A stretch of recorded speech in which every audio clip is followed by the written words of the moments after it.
Today's word of the day is Pianoforte, masculine plural, pianoforti, which is how you would say piano in Italian.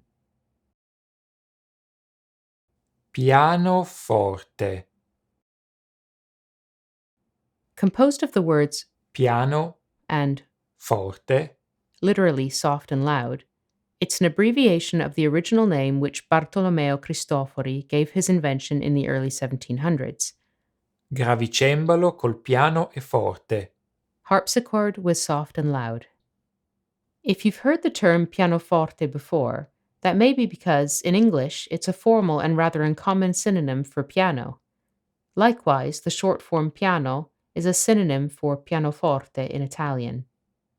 Some common verbs you often see used with pianoforte include Suonare il pianoforte, to play the piano, accordare il pianoforte, to tune the piano, accompagnare qualcuno al pianoforte, to accompany someone on the piano, insegnare il pianoforte, to teach piano, studiare il pianoforte.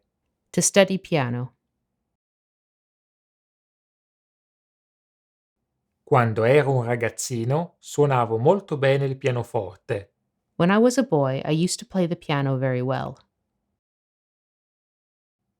All pianos are made up of the following components: Tastiera, keyboard, tasti bianchi, white keys, tasti neri, black keys, pedali, pedals, corde, strings.